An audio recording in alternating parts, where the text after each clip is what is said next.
बहुत सुंदर, शायद आपकी जिंदगी में सबके काम आए, सबके काम आए। श्राद्ध पक्ष की दूज, चतुर्थी, अष्टमी, दशमी, एकादशी, प्रदोष, शिवरात्रि, ये श्राद्ध पक्ष की वो तिथियां हैं जिन तिथियों पर जिसको प्रैक्टिकल करना है वो यहां से जाकर भी कर सकता है, कहीं पर भी कर सकता, करना जरूर। कहीं श्योर बना महाराज झूठ तो नहीं बोल रहा, इसने प्रैक्टिकल करते रहना। जब शंकर भगवान को जल चढ़ाया जाता है 16 श्राद्ध पक्ष में, 16 दिन श्राद्ध के जब हम भगवान शंकर को जल समर्पित करते हैं तो उसका भाग हमारे पितरों को प्राप्त होता। केवल 16 श्राद्ध के दिन ही ऐसे होते हैं जिसमें शंकर भगवान को जल में दूध मिलाकर चढ़ाने की जगह दूध भले 1 चम्मच चढ़ा रहे हो पर अलग से चढ़ा, कच्चा दूध अलग से चढ़ा, उसके बाद भले तुम जल चढ़ा, पर लोटे में जल में दूध मिलाकर 16 दिन श्राद्ध पक्ष में नहीं ले जाओ। भले 1 चम्मच दूध लेकर जाओ, 1 कटोरी दूध लेकर जाओ, पर कच्चा दूध अलग से लेकर शंकर भगवान को अलग से चढ़ाओ। क्योंकि 16 दिन श्राद्ध पक्ष के जब भगवान शंकर को दूध और जल चढ़ाया जाता है वो हमारे पितरों के खाते में चला जाता, हमारे पितरों को उसका भाग मिलता। इसलिए शंकर भगवान को कच्चा दूध भी चढ़ाओ तो पानी में मिलाकर में एक अलग से 1 चम्मच ले जाओ, भले शिव जी को चढ़ा दो, भले छोटा सा कटोरी में लेके चढ़ा दो, जल ले जाए चढ़ा दो, वो हमारे पूर्वजों को प्राप्त। ये तिथियां ऐसी तिथियां हैं जिन तिथियों पर अगर भूलवश भी श्राद्ध पक्ष की दूज, चतुर्थी, अष्टमी, दशमी, एकादशी, प्रदोष, शिवरात्रि, ये श्राद्ध पक्ष की वो तिथियां हैं जिन तिथियों पर अगर गौ माता को 1 चुल्लू पानी भी अगर पिला दिया जाता है तो हमारे पूर्वजों को तर्पण और तिलांजलि की जरूरत नहीं पड़ती, वो तर जा। अगर भूलवश भी अगर कोई गाय को पानी दे देता है, भूलवश भी हमारे घर में आए हुए किसी अतिथि को हम किसी को नहीं पहचानते, उस व्यक्ति को हमने अगर अपना पास में रखी हुई जल के पात्र में से अगर जल दे दिया होता है और उसने अपनी प्यास बुझा ली होती है, पर ये श्राद्ध पक्ष में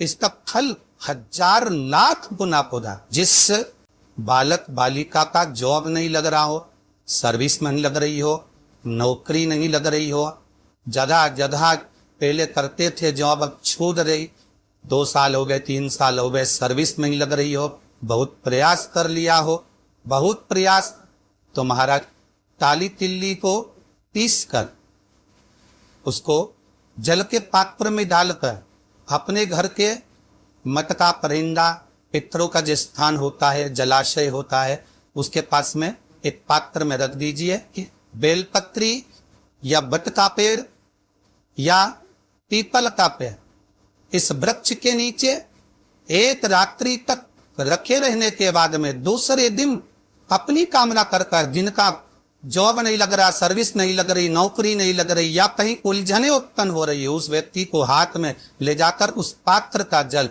3 वृक्ष पितरों के तुल्य है। कल की कथा में कहा था, पहला बेलपत्री का, दूसरा पीपल का, तीसरा बेद का, ये 3 पितरों के तुल्य है। इन 3 में से किसी भी वृक्ष के नीचे उस काली तिल के जल को समर्पित कर दीजिए महाराज। बाबा चाहेगा, भोलेनाथ जी चाहेगा तो 3 महीने में कहीं ना कहीं योग बना ही दे। बाबा पर विश्वास रख।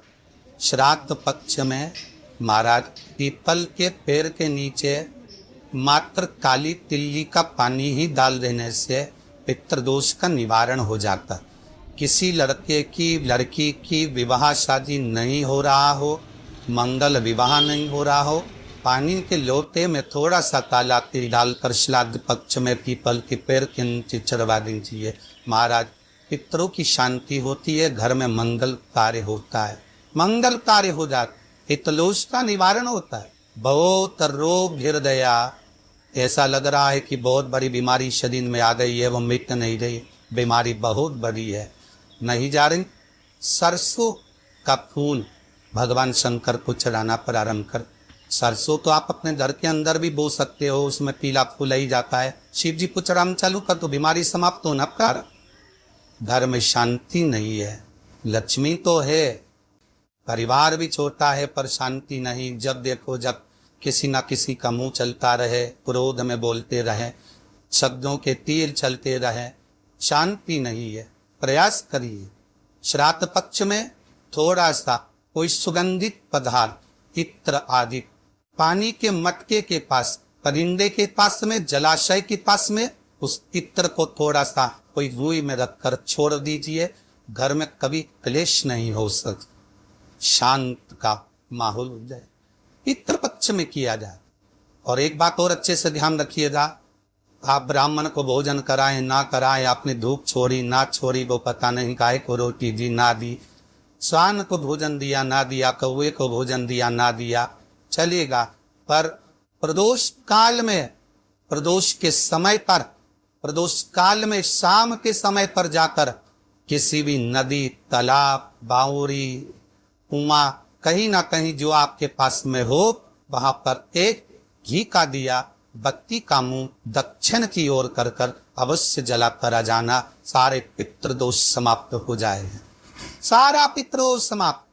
किसी भी जलाशय के पास में, नदी, तालाब, बावड़ी, कुआं, जो आपके शहर में, आपके गांव में, आपके नगर में हो, वहां जाकर लगन। अगर नदी, तालाब, बावड़ी, कुआं नहीं है तो पीपल का वृक्ष हो या बेलपत्री का वृक्ष हो या बट का वृक्ष हो, उसके नीचे लगा दो प्रदोष काल में। इसलिए प्रदोष काल में जलाशय के पास में, बावड़ी, कुआं, नदी, तालाब के किनारे पर दिया लगाया जाता है दक्षिण की ओर मुंह कर कर बत्ती का। तो पितृ आशीर्वाद देते हुए जाते हैं कि फलो फूलो, आगे बढ़ो, उन्नति करो, तरक्की करो। ये पितरों का आशीर्वाद रहता है, पितरों का वर रहता है। जिसके घर में क्लेश होता हो, अशांति रहती हो, क्लेश रहता हो, या छोटी छोटी बात पर विवाद चालू हो जाता, या पति पत्नी में, परिवार में, सास बहू आदि का दीप में कहीं ना कहीं कुछ अगर विवाद रहता हो, तो शास्त्र कहता है ऐसा बेलपत्री की डंडी रखिए ना। बहुत ध्यान दीजिएगा, हमारा श्राद्ध पक्ष की कथा चल रही है, ध्यान दीजिएगा। जैसे ये बेलपत्री की जो डंडी होती है, डंडी का जो भाग होता है बेलपत्री की, ऐसा बेलपत्री की 7 भाग लेंगे, मतलब बेलपत्री 7 लेंगे। 7 बेलपत्र लेकर कच्चा जो सूत होता है ना, कच्चा सूत जो जानते पेड़ पौधे में माताएं लपेटती हैं, धागा जो होता है ना सफेद कलर का कच्चा धागा, जो बर में, पीपल में और आंवला आदि में लपेटा जाता है। शंकर भगवान और माता पार्वती का स्मरण करकर नंदी के, जो नंदी होता है, नंदी के राइट भाग, नंदी का एक पांव ऊंचा होता है। आपने देखा होगा आगे का पांव ऊंचा होता है, बैठते समय नंदी का एक पांव ऊंचा, एक पांव नीचे क्यों रहता है? तो नंदी का जहां पांव ऊंचा है उस ऊंचे पांव के पास में बैठना है। कच्चे सूत पर उस बेलपत्री के जो 7 गुच्छ है, 7 जो बेलपत्री के भाग हैं, 7 बेलपत्री हैं, उसको अपना नाम गोत्र स्मरण कर कर उस कच्चे सूत को लपेटना है। लाल कलर का चंदन उस बेलपत्री के पत्ते में जो अग्र भाग होता है, सबसे आगे का भाग, 7 में लाल चंदन लगाना है। महाराज उस चंदन को लगाकर प्रदोष काल में शंकर भगवान को समर्पित अगर करते हैं तो जिस घर का गोत्र बोला है उस घर में कभी क्लेश नहीं हो सकता, उस शांति का अनुभव। एक धागा होता है पक्का धागा, एक धागा होता है कच्चा धागा। बहुत ध्यान दीजिएगा, हमारा पक्के धागे से नहीं लपेटना सके। कच्चा जो धागा पीपल में, बर में या आंवला आदि में जो हम लोग लपेटते हैं पूजन करते समय, वो कच्चा। और एक बात और आपको कहना है, ध्यान दीजिएगा, अगर मान लो किसी पति पत्नी का तलाक तक की नौबत हो गई और तलाक नहीं कराना है, आपस में वापिस प्रेम बढ़ जाए, छोरी वापिस घर में रहे, बेटा उसको रखे, बहू रहे, आपस में प्रेम बढ़े, वो भले मायके चली गई हो, वो भले लड़का छोड़कर चले गया हो, अकेली रह रही हो, चाहती है कि मैं पति के साथ रहना है, तलाक नहीं होना चाहिए, हम दोनों में प्रेम रहे, वो संभाले मेरे को भी और मैं भी आदर करूं, वो भी आदर करें। तो मेरा निवेदन है, कच्चा जो सूत होता है, कच्चा जो धागा होता है, नंदी के ठीक पीछे बैठकर कोई साथ में आपका परिवार का कोई व्यक्ति चले जाए और हस्तकमल को, जिसको अपने परिवार में वापिस लेना है, उस स्त्री हो या पुरुष हो, दोनों में से कोई भी नंदी के पीछे बैठकर, नंदी के पीछे बैठकर हाथ को ऐसा बंद करना है, हाथ में एक बेलपत्री रखना है, सीधी सीधी बंद कर कर 7 बार उस हाथ पर कच्चा सूत लपेट देना, उस सूत को वापस निकाल लेना है बेलपत्री के साथ। बेलपत्री के साथ में वो बेलपत्री को तो अपने पास में रखना।